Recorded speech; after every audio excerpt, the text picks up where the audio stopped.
사도행전 1장부터 12장까지는 예루살렘 교회를 중심으로 복음이 세워지고 또 초대교회가 일어나고 말씀이 예루살렘과 또 팔레스틴, 유대 전 지역에 확산되는 그런 내용들을 담고 있습니다. 그런데 사도행전 13장부터는 안디옥 교회를 기점으로 해서 선교팀이 일어나고 또 예수님이 말씀하셨던 것처럼 모든 민족을 향하여서 만민을 향하여서 이방인들을 향하여서 복음이 확산되어져 가는 그런 내용들을 이제 담고 있습니다. 그래서 사도행전 13장은 그리고 안디옥 교회에서 이렇게 선교사가 세워지는 이 사건은 세계의 역사에 있어서도 중요한 변곡점이고 사건이고 또 교회사를 두고서도 아주 중요한 사건 중에 하나입니다. 안디옥 교회에 선지자들과 교사들이 있었습니다. 이들은 교회의 지도자들입니다. 선지자들은 하나님이 말씀하시는 내용을 전달하는 자들, 예언을 하기도 하고 또 성령께서 주시는 말씀도 대언하는, 전달하는 자들입니다. 또 교사들은 그리스도의 그 말씀을 가르치는 자들로서 성령의 감동을 따라 그 말씀을 가르쳤던 이들입니다. 교회의 지도자들, 사도, 또 선지자, 교사가 있었습니다. 안디옥 교회에 있는 선지자들과 이 교사들은 바로 교회의 지도자들입니다. 안디옥 교회에 5명의 지도자가 있었다는 것을 말씀을 하고 있죠. 누가 선지자이고 누가 교사인지는 아주 명확하게 나와 있지는 않습니다. 물론 추측은 할 수도 있겠지만요. 분명한 것은 바나바와 사울이 그 교회의 지도자였고 또 전에는 몰랐던 이들 시므온과 루기오와 마나엔도 안디옥 교회의 주요한 지도자였다는 사실을 알 수 있습니다. 2절에 보면 주를 섬겨 금식할 때에 1절의 내용을 보면 이 5명의 지도자들이 주를 섬기며 금식하지 않았을까 이렇게 생각을 할 수 있을 겁니다. 그런데 우리 이 성경에는 번역이 안 된 부분이기는 한데요. 원문에 있는 표현을 조금 더 살펴보면은 교회 전체가 주를 섬기고 금식했다라고 보는 것이 더 타당합니다. 주를 섬긴다는 이 표현은요, 구약의 제사장들이 하나님께 제사 드리는 것을 말할 때 사용했던 단어입니다. 여기서 섬긴다는 그 표현은 제사장이 하나님께 봉사하는 것을 표현할 때 쓰던 단어입니다. 그러니까 주를 섬긴다는 말은 이들이 제사 지내는 일은 지금 하지 않지 않습니까? 그리스도 오신 이후에 성령이 역사하신 그 이후에 이제 신약 시대의 하나님의 백성들은 제사하지 않습니다.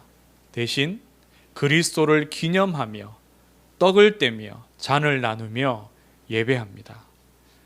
그리스도의 말씀을 나누고 기도하고 묵상하며 예배합니다. 기념하죠. 그렇게 하면서 금식을 하였다라고 말합니다.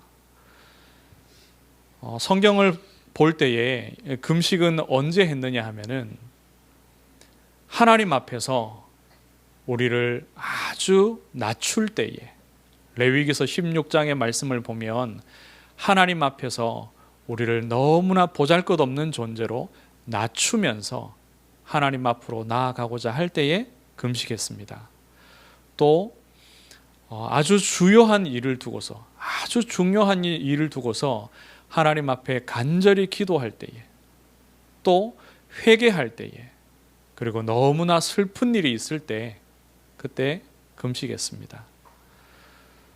그런데 율법에 따르면 하나님의 백성 전체가 공식적으로 금식했던 때가 있습니다. 그때가 언제냐면 딱 하루, 대속죄일에 금식했습니다. 대속죄일은 이스라엘 사람들이 모두 다 하나님 앞에 나와서 그들의 지은 모든 죄가 하나님 앞에서 제사를 드릴 때 용서받고 또 회개하고 제사를 드릴 때 용서받는 그날을 말합니다. 대속죄일. 이날 하루만 대제사장이 지성소 안으로 들어가게 됩니다. 이날을 제외한 다른 날은 성소에서만 제사장이 들어갈 수 있습니다.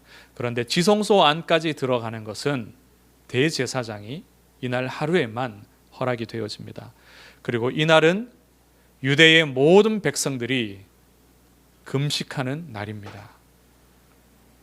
너무나도 중요한 절기죠. 하나님 앞에서 죄의 용서받고 하나님을 만날 수 있는 신분을 얻는다는 것이 이토록 구약에 있어서 중요한 내용을 가지고 있었습니다. 그래서 이날만큼은 법적으로 모든 백성이 금식하게 하였습니다. 그런데 좀 생각해 볼 것이요. 사도행전 13장 2절에서 말씀하고 있는 이 금식이 구약에 있었던 그러한 종교적으로 또 절기를 따라서 금식하는 것이었겠냐, 아니면 신약 시대에 또 새로운 의미를 가지고서 하나님께 하는 금식일 것이냐 조금 생각을 해봐야 됩니다. 신학자들에 의하면은 절기를 따라서도 금식할 가능성이 있다고도 말합니다.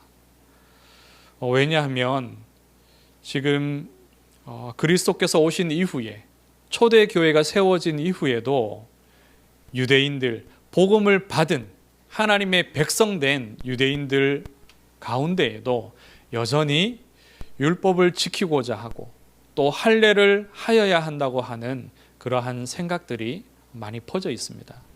또 선민 사상과 선민 의식과 또 유대인 외에 이방인들에게는 복음을 줄 필요가 없다는 사실, 그러한 생각들을 여전히 많이 갖고 있었죠.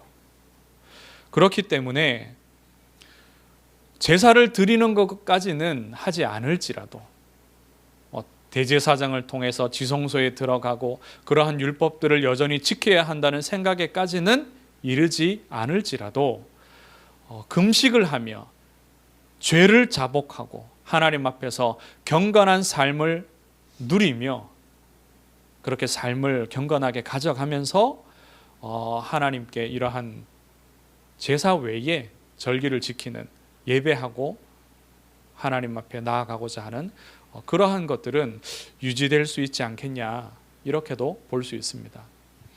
그런데 혹시 그것이 아니라 성령의 역사 속에서 그리스도에 집중하는 그런 의미를 가진 금식으로 또한 볼 수도 있습니다.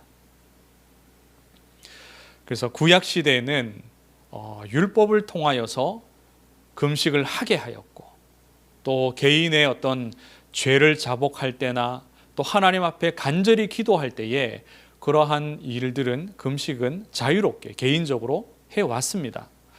그런데 사도행전 13장에 이 선교의 놀라운 역사가 시작되어지는 이 교회적인 시간표를 두고 생각할 때, 볼 때에 하나님이 성령으로 말씀을 주시고 하나님의 중요한 일꾼들을 세우시는 이런 시간표 속에 이 금식은 무언가 하나님의 은혜를 깊이 사모하고 영적인 것을 너무나도 사모하여서 육신의 쾌락과 육신의 생명을 유지하는 그러한 일들을 내려놓고 하나님께 집중한 것이 아닌가, 그렇게 볼 수 있습니다. 그래서 이것이 혹시 절기를 따르는 종교적인 그러한 의식에서 나온 금식이라 할지라도, 또 구약에서 있었던 개인적인 그런 자발적인 금식의 의미를 가진다 할지라도 이 금식은 영적인 것을 사모하고 하나님께 집중하고자 하는 그러한 금식으로 우리가 생각할 것입니다. 안디옥 교회의 영적인 분위기가 그러하였습니다. 하나님의 은혜 안에서 자기들의 모교회였던 예루살렘 교회를 위하여 기도하며 구제 헌금을 모으고 그들을 도왔던 이런 영적인 그릇과 그러한 분위기들을 두고 볼 때에 사도행전 13장에서 하나님이 특별한 은혜를 주셔서 안디옥 교회의 모든 성도들이 하나님 앞에 금식하며 기도에 집중하는 그런 시간들이 있었다는 겁니다. 하나님께서 성령으로 이때 말씀하십니다. 하나님 앞에서 집중하여 은혜를 구하고 예배하고 기도하고 하나님 앞으로 나아갈 때에 하나님께서 말씀하십니다.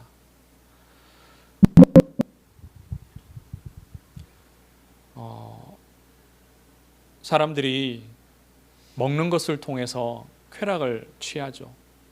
그리고 생명을 유지하는 일에 있어서 먹지 않으면 견딜 수 없습니다. 몇 끼만 굶어도 하루 이틀만 먹지 못하여도 사람들은 간절히 먹기를 구합니다. 그런데 이 금식을 하면서까지 안디옥 교회가 하나님의 은혜, 하나님의 영적인 그 은혜를 사모하며 집중합니다. 하나님이 이때 성령으로 말씀하십니다. 무엇을 말씀하시냐? 내가 불러 시키는 일을 위하여 바나바와 사울을 따로 세우라. 이제 곧 이어서 그 일을 말씀을 하셨겠죠. 선교의 일을 위하여, 이방인에게 복음 전하는 그 일을 위하여 바나바와 사울을 세워라. 실로 세계의 역사를 바꾼 사건이며 교회사의 가장 중요한 사건입니다. 선교사를 파송하게 됩니다. 이방인에게 복음을 전하게 됩니다. 두 사람을 세우죠. 하나님께서 가장 소원하시는 일입니다. 예수님께서 승천하시기 전에 제자들에게 하셨던 말씀입니다. 모든 민족에게 가라. 그들에게 말씀을 가르쳐 지키게 하라. 또 만민에게 가라. 천하 만민에게 가서 이 복음을 증거하라고 예수님께서 말씀하셨습니다. 그리고 성령을 허락하시는 이유도 그 성령의 충만함을 입어서 땅끝까지 이르러 증인되는 것입니다. 그 중요한 일을 위하여서 바나바와 사울을 세우라고 말씀하십니다. 그런데 이들이 누구냐? 앞서 1절에서 말씀하였던 안디옥 교회의 5명의 지도자 중에 2사람입니다. 그런데 바나바와 사울이 누굽니까? 안디옥 교회를 설립한 지도자입니다. 안디옥 교회를 설립한 목회자들입니다. 안디옥 교회 입장에서 보면은, 성도들 입장에서 보면은 자신들의 교회를 세운 가장 중요한 지도자 2사람을 선교사로 보내는 겁니다. 이 시대는 지금처럼 쉽게 이렇게 연락을 주고 받거나 또 쉽게 오갈 수 있는 그런 시대가 아니죠. 한번 선교사로 파송이 되면은 몇 년이 지나서야 다시 돌아오고 또는 더 긴 시간들이 걸립니다. 연락을 한번 주고받는 것도 수개월에서 수년이 걸립니다. 편지 하나를 주고받는 것도요. 그런데 이렇게 중요한 지도자를 선교사로 보낸다는 것이 이 성도들에게 있어서는 적지 않은 손실입니다. 손실. 그런데도 하나님의 말씀을 따라서 일꾼으로 세웁니다. 하나님께서 말씀하셔서 일꾼을 세우고 하나님께서 지명하시고 또 하나님께서 그들을 보내십니다. 이 선교의 중요한 일이 그 주도권이, 그 주권자가 누구시냐? 바로 성령이십니다. 저는 개인적으로 선교를 처음 생각한 것이 고등학교 때였습니다.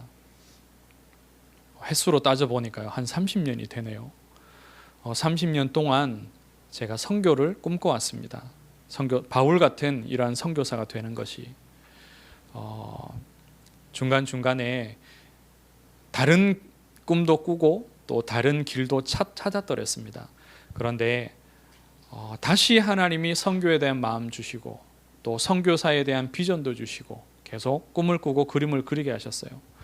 더 구체적으로 그림을 그리고 또 기도하던 시간들이 있었습니다. 부교육자로 있으면서 일본이라든지 방글라데시에 정기적으로 해외 사역을 또 하면서도 현장을 보면서 가슴에 담는 시간들이 있었습니다. 그런데 하나님께서 선교사로 정작 보내시지는 않았습니다. 제게 되게 아쉬운 마음들이 많이 남았었고요. 그런데 지금은 하나님의 더 큰 뜻을 제가 확신하면서 또한 기도하고 기다리고 있습니다.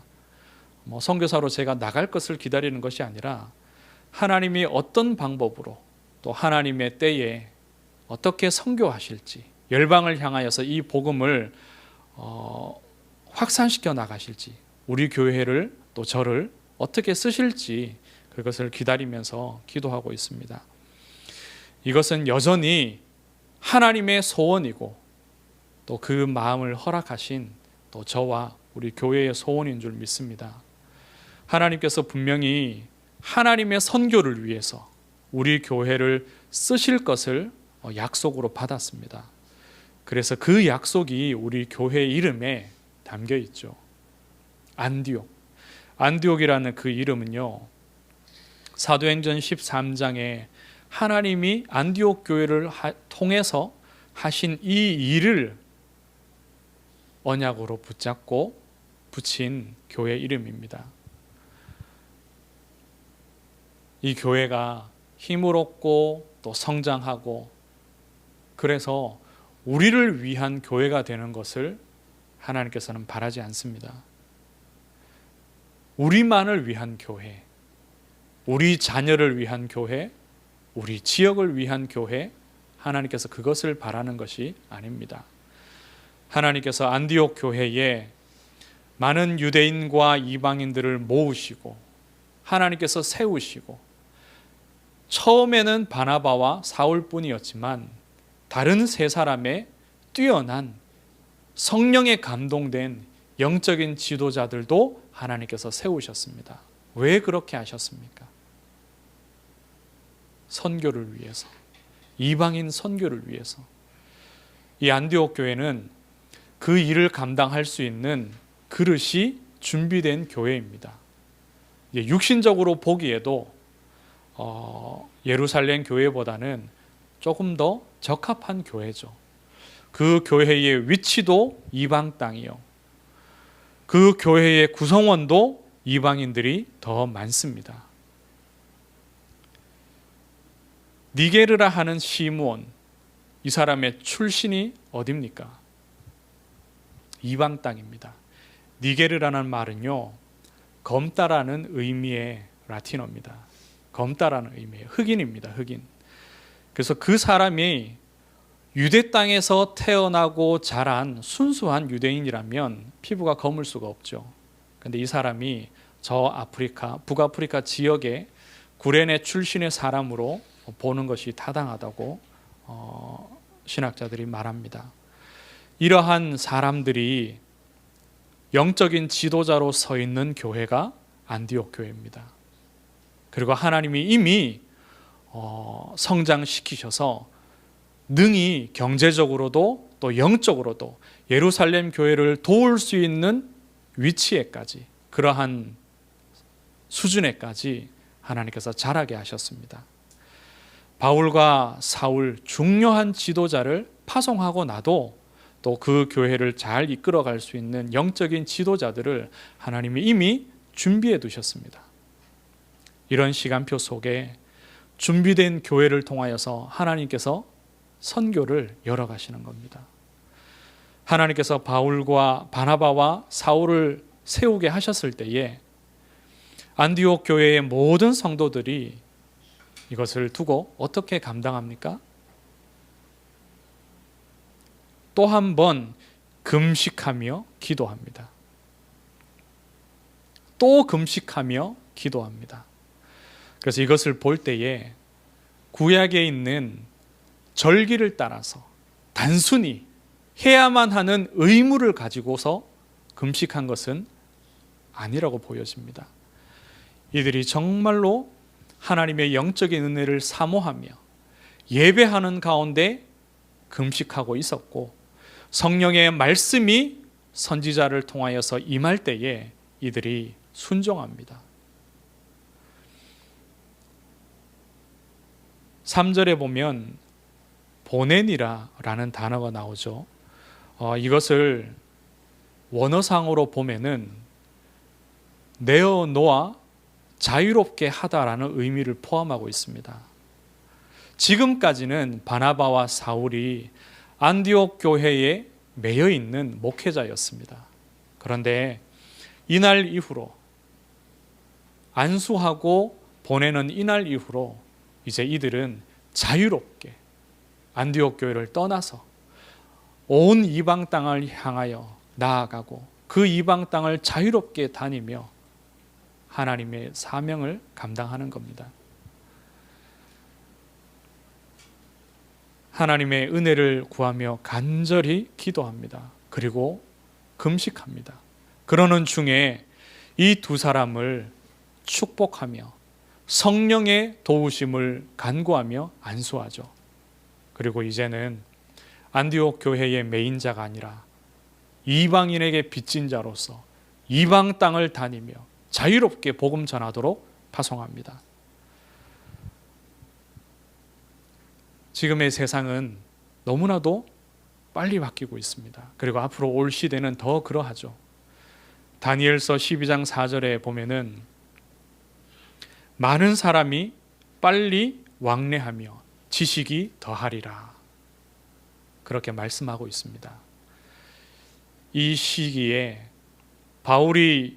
바나바와 사울이 선교사로 파송되던 이 시기에는요, 1차 선교 여행만 해도 그 거리가 2,400km입니다. 우리는 고속철도 한 번 타고 비행기 한 번 타면은 이걸 그냥 한 번에도 다 돌 수 있어요. 그런데 2년이 걸렸습니다. 1차 선교 여행이. 오래도록 그 거리를 다니며 많은 일들을 겪으며 복음 전했습니다. 하나님께서 마지막 때에 우리에게 능히 짧은 시간에도 모든 민족에게 복음 전하고 모든 나라를 다닐 수 있도록 하나님께서 허락을 해 놓으셨습니다. 우리에게 뭐가 필요합니까? 경제가 필요한 것도 아니고, 우리에게 기술이 필요한 것도 아니고, 우리에게 필요한 것은 감당할 수 있는 그릇입니다. 열심도 필요한 것이 아닙니다. 성령께서 다 준비해 놓으셨습니다. 우리도 이들과 같이 하나님 앞에서 이 축복된 사명을 감당할 수 있는 영적인 그릇을 준비하면 됩니다. 그런데 사실 하나님이 이것도 준비하셨습니다. 오직 영적인 것을 사모하고 하나님 앞에서 육신의 것보다 영적인 것을 사모하면서 깊은 기도 속으로, 예배 속으로, 말씀을 묵상하는 그 삶 속으로 날마다 들어가면 됩니다. 이것이 권면한다고 되는 것이 아니고, 이것이 힘껏 강조한다고 되는 것이 아니고, 우리가 많은 훈련을 만들고 교육하는 프로그램을 가진다고 해서 될 것이 아닙니다. 정말로 하나님의 은혜로 되어져야 됩니다. 하나님께서 가고자 하는 사람을 보내지 아니하시고, 하나님께서 안디옥이라는 이름도 주시면서 우리 교회를 사도행전 13장에 이 안디옥 교회처럼 쓰시기 위해서 준비하신 줄로 믿습니다. 정말로 우리가 주를 섬겨 오직 예배와 기도와 말씀 속에서 하나님 앞에서 금식하는 중심으로 설 때에 성령께서 하나님의 때를 따라 우리에게 말씀 주실 줄 믿습니다. 그러면 하나님께서 선교의 문을 여실 것입니다. 또한 우리는 기뻐하며 금식하고 기도하는 그 가운데 하나님께서 명하신 대로 선교의 일을 감당하면 될 것입니다. 하나님께서 저와 여러분을 통해서 이 하나님의 소원을 온전히 이루시기를 주의 이름으로 축원합니다. 하나님 감사합니다. 하나님께서 몇 사람의 전도자를 통해서 안디옥에서 복음을 증거하게 하시고 성령의 기름 부으심을 통해서 많은 이방인들이 일어나게 하시고 주께서 목회자를 보내셔서 교회를 세우게 하시며 이제 하나님의 때에 선교를 시작하게 하심을 감사합니다. 하나님, 우리 교회가 이와 같이 쓰임받기를 소원합니다. 우리 온 성도들이 하나님 앞에서 영적인 것을 사모하며 날마다 주를 섬겨 예배하며 금식하는 중심으로 서게 하여 주옵소서. 하나님 성령으로 역사하시옵소서. 살아계신 예수 그리스도 이름으로 기도드리옵나이다. 아멘.